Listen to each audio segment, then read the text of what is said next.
Olá, é uma grande alegria estar aqui convosco hoje, nesta manhã de sábado, neste fim de semana, pelo menos aqui em Portugal, bonito, com muito sol, mesmo muito sol, uma temperatura agradável, apesar de estarmos no inverno. E é com muito gosto que estou aqui, porque estamos a lançar hoje a edição número 8 da revista Envelhecer. E isso é para nós sempre um. E digo para nós, essencialmente para a nossa equipa editorial, para mim, para o Bruno, para a Susana, mas obviamente para todas as pessoas que colaboram connosco, desde as pessoas que escrevem artigos de opinião, a quem nos ajuda a fazer as entrevistas, a quem faz efetivamente entrevistas, a quem faz as fotografias para as capas que nós temos vindo a desenvolver ao longo de todos estes tempos, enfim, para todas as pessoas que ajudam a termos este produto que nós acreditamos que é um produto de qualidade e há uma coisa que nós temos a certeza, é que é feito com muito amor, com muito carinho e com muita dedicação. E, obviamente, quero também agradecer aos nossos leitores, não é? Porque só faz sentido haver uma revista se houver leitores e se houver quem leia a revista e quem goste de ler a revista. Por isso é um gosto enorme, enorme, enorme poder estar aqui convosco esta manhã e não podia começar por apresentar, no fundo, esta nova edição, esta oitava edição da revista Envelhecer, sem dar nota de uma notícia muito, muito, muito boa que foi conseguida pela sociedade civil e também por algumas organizações, que foi o facto de termos conseguido reverter a ideia paradoxal de velhice ser considerada uma doença na classificação internacional de doenças. Foi de facto uma vitória muito importante de todas as pessoas, da sociedade, de todos os países, porque não faz qualquer sentido que velhice seja classificada como doença pela Organização Mundial de Saúde. Felizmente, e obviamente muitas pessoas se envolveram, mas tivemos connosco, e no fundo foi o nosso líder, se assim podemos dizer, o Dr. Alexandre Kalash, que fez ouvir a sua voz forte e muitas vezes, e por isso, para ele, para a sua energia, para a sua dedicação e para todo o apoio que dá a estes movimentos, o nosso muito obrigado. E dizer que não é de somenos colocarmos esta questão, porque efetivamente pode parecer absurdo que se considere velhice como doença, porque efetivamente é um absurdo, mas na verdade há muita literatura que está a aparecer nesse sentido. Por exemplo, este livro é muito recente, foi publicado em Portugal e tem como título Eternamente Jovem, como a ciência planeia travar o envelhecimento. E o ponto de partida é exatamente o mesmo, ou seja, que é considerar que a velhice é uma doença e, como tal, sendo uma doença, pode ser tratável, curável. E aquilo que nós sabemos também é que tem vindo a ser feitos investimentos de milhões na indústria do rejuvenescimento, ou até mais do que na indústria do rejuvenescimento, numa expectativa ou numa promessa de uma eterna juventude, de uma vida eterna, e temos indústrias fortes, por exemplo, temos um projeto que é o Calico, ou o Altos Labs, que é patrocinado, assim podemos dizer, por Jeff Bezos.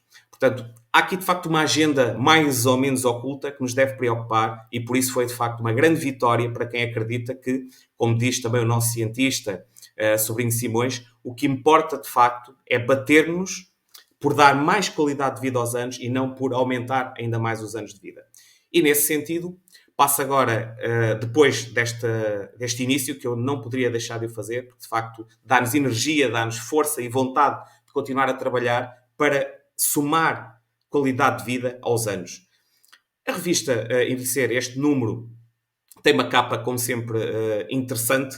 Sou suspeito, mas que eu acho sempre interessante, porque essa é uma das preocupações que nós temos, é ter, e por isso mesmo nunca temos chamadas de capa, não temos títulos, temos apenas e só sempre uma fotografia, e depois a nossa logomarca, Envelhecer. E a fotografia na capa desta edição é do Pedro Moreira, que é um fotógrafo portuense, que tem um trabalho que eu considero excepcional. Nós há muito tempo que seguimos o trabalho do Pedro e foi para nós um gosto que ele tivesse aceitado o nosso convite para uma das suas fotografias fazer a capa desta edição. Mas há mais. O trabalho do Pedro tem também continuidade no interior da revista, onde temos também uma entrevista com o Pedro e um breve ensaio fotográfico com algumas das fotografias que entendemos que faziam sentido aparecerem nesta edição da revista Envelhecer. E, portanto, depois desta chamada de atenção da capa, nós temos um gosto enorme em ter capas diferentes e temos tido a felicidade de ter sempre, até agora, um autor diferente que nos permite fazer uma capa diferente, porque é um grande, grande gosto para nós. Podemos ter uma fotografia com muita qualidade, quem faz esse trabalho com muito gosto, com muito carinho, e que retrata, de certo modo, a vida, a longevidade, através da sua lente. Depois disso, temos, como sempre, entrevistas.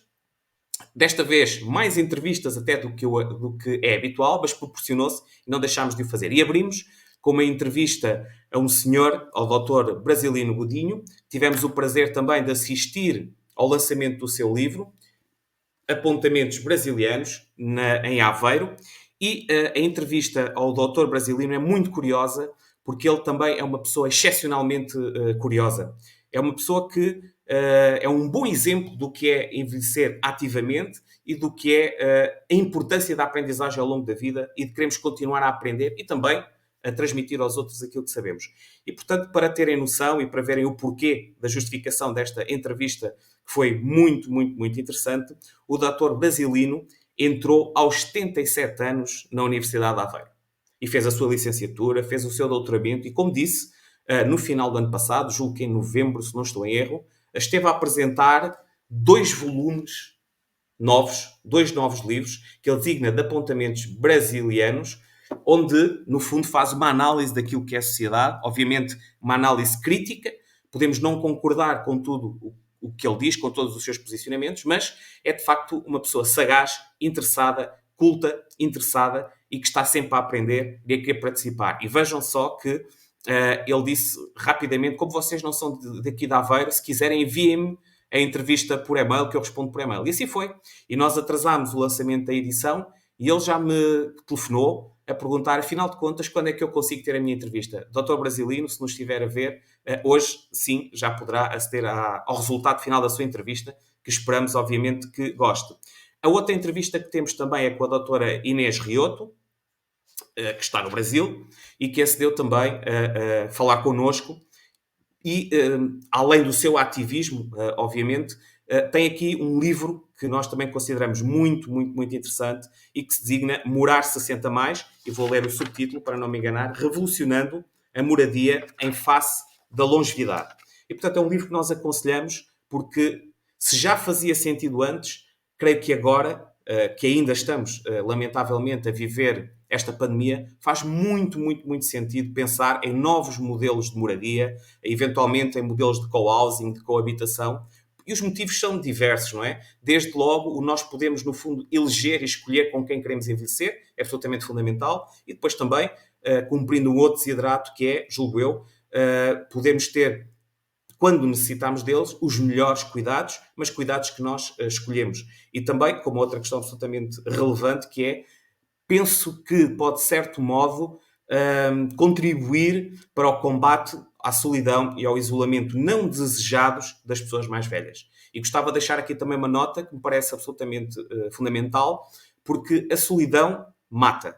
E, portanto, neste sentido, importa criar estruturas, equipamentos, respostas que nos permitam, de facto, viver acompanhados com quem queremos, com quem nós gostamos e poder ter sempre uma atividade, uma participação social, independentemente da vida que possamos ter. E notem que a solidão é de tal forma impactante na vida das pessoas, que contribui negativamente para a qualidade de vida das pessoas, que países como o Reino Unido ou o Japão já têm, inclusivamente, ministérios da solidão, porque entendem que, de facto, é absolutamente determinante trabalhar esta área, que está a causar imensos problemas às pessoas, obviamente agravando-se agora com a pandemia. Temos também uma outra entrevista feita a uma das pessoas que está ligada às Blue Zones, portanto às zonas azuis, feita pela Sílvia Triboni, que é uma entrevista também muito interessante, ou seja, que é feita na Sardenha, aqui na Europa, na Itália, em que se dá nota, no fundo, explica o que são as zonas azuis, as Blue Zones, porque é que surgiram, quais são os seus objetivos. É uma entrevista muito, muito interessante e que agradecemos também, obviamente, à Sílvia Triboni, esta colaboração que tem vindo a fazer connosco há muito tempo, porque ela já escreve também artigos para a revista Envelhecer, mas esta entrevista julgo que é muito saborosa, não é? Vale muito a pena ler, porque, na verdade, estas zonas azuis são o exemplo acabado daquilo que deveríamos ter em todo o mundo, sabemos que isto é uma utopia, mas que deveríamos trabalhar no fundo para poder perseguir aqueles objetivos e perceber também o que é que está por trás do investimento ativo, saudável, positivo.